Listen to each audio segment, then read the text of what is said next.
one of the most basic natural resources, salt. Armies needed it for myriad purposes, the most important being the curing and preservation of food. Warlord Takeda Shingen's home province of Kai was landlocked.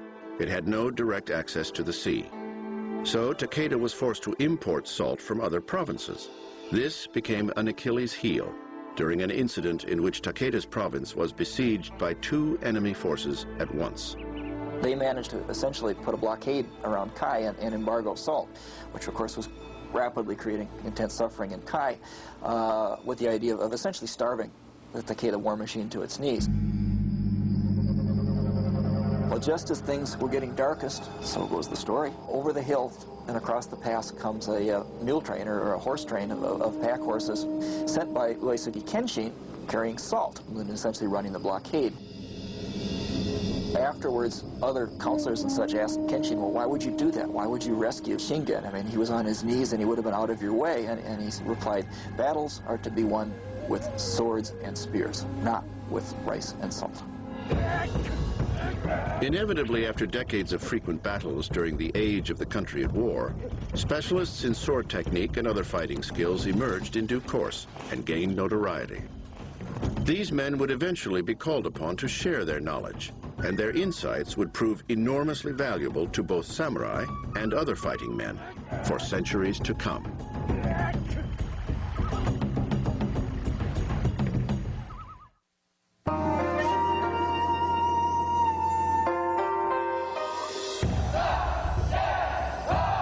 In a graceful, aging training hall on the grounds of Japan's elite Tokyo University, a group of committed students spend their evenings practicing Kendo, the way of the sword. Kendo is a modern form of competitive fencing, but this activity began as an important martial art, one born of traditional samurai schools of swordsmanship. Kobayashi Hideo heads the university's Kendo program.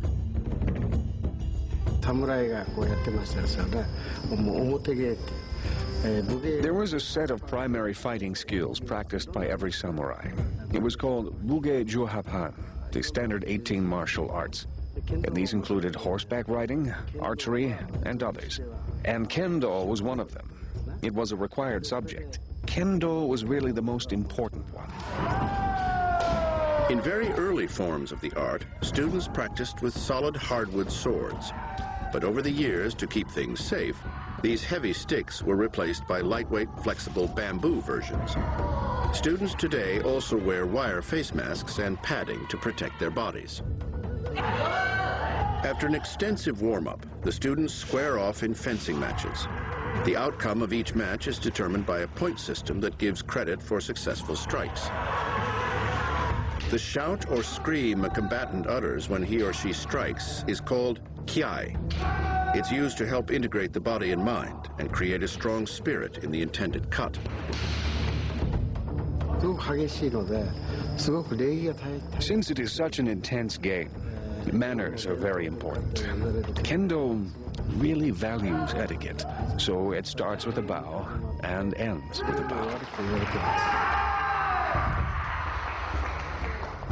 The earliest forms of Kendo were actually born in the age of the country at war, a period of time stretching basically from 1470 to 1570. Since the daimyo had to win battles to stay in power, they sought out the top military specialists in the land to train their samurai. Until then, most military training was very informal and mainly family-based. Beginning in the 1400s, you start to find warriors reaching out beyond that, and you find warriors that develop reputations as particularly good fighters or being particularly good with one or another weapon, beginning to systematize what they're doing and to begin to think in more depth about, okay, why am I winning all of these fights, and suggesting that maybe I can teach this to other people. And so began the mentoring of the samurai. The courses of instruction many of these experts put in place for the daimyo went on to become the basis of formal fighting styles, or schools. The founder of one of these styles, and one of the greatest swordsmen in Japanese history, was Tsukahara Bokuden. Born into a samurai family in 1490, Bokuden became one of the most accomplished samurai of all time. He fought in more than 30 major battles and at least 19 instances of single man-to-man combat in which he killed his opponents. His skills brought him fame, but along with that came an annoying and dangerous byproduct: frequent challenges from other samurai who wished to test their prowess against his. For years, Bokuden eagerly rose to these challenges, but as he grew older, his attitude about engaging in such needless combat changed drastically. Eventually, he adopted the outlook that it should be the ultimate goal of a martial artist to resolve conflicts without coming to blows, or at a minimum, without causing unnecessary bloodshed. This, however, did not stop young challengers from trying to provoke him. Once, on a boat trip across an inland lake, a young, aggressive samurai began trying to goad Bokuden into a fight. The other samurai keeps pestering him and pestering him, and he finally decides that he's not going to get rid of him. So he says, okay, well, look, if we're going to do this, we don't have room on the boat. Let's go over on shore. There's an island over there where we can be dropped off over there and we can fight there. Well, as they pull up on shore and the other samurai jumps out of the boat, then Bokuden casts off and pulls back out in the stream, leaving the guy shouting at him and saying, well, what are you doing here? And he says, well, my style of swordsmanship involves fighting without fighting. Bokuden lived to the ripe old age of 80, dying of natural causes in 1571. Traces of his renowned fighting style can still be seen in several forms of the Japanese martial arts today. Many of these forms teach either unarmed techniques or combat using wooden weapons, such as the bamboo sword in Kendo. But there are a few remaining styles in which the true soul of the samurai, the actual steel-bladed sword, is still central. One of these forms is Iaido. Iaido is the art of reacting to a surprise attack by counterattacking with a sword. Samurai studied Iaido to train their minds and bodies to deliver swift, immediate, and direct responses to aggression. The art taught them to eliminate unnecessary physical movement from their sword technique and to calm their spirit in order to achieve a peaceful and harmonious, yet very active and ready state of mind. In Iaido, the movement is not simply to learn how to cut or destroy the human being, but it's more the emphasis on the correctness of the form and the correctness of the mental attitude, the proper focus, the proper blending of how your spirit and how your body and how the sword can move as a perfect integrated unit. In its solo form, Iaido involves a series of proscribed movements designed to defeat imaginary opponents. At the moment the person has the sense to attack, the sword is drawn, the opponent is cut down, and the sword is returned to the scabbard in one motion, almost as if nothing happened.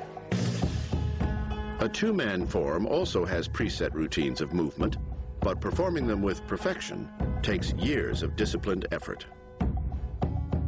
What you see is that the swords barely touch. This is the epitome of sword technique.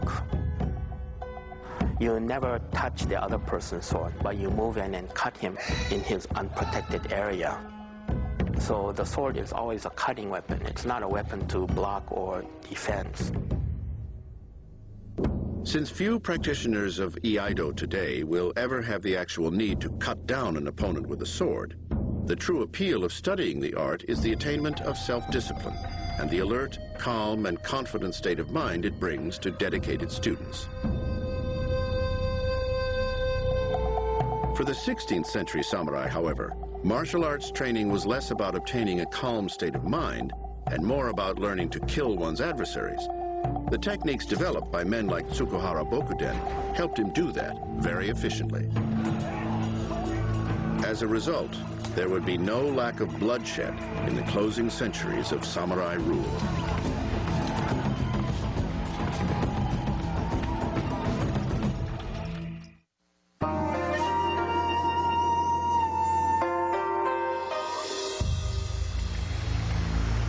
Japanese historians sometimes refer to the age of the country at war as the time in which the low oppressed the high.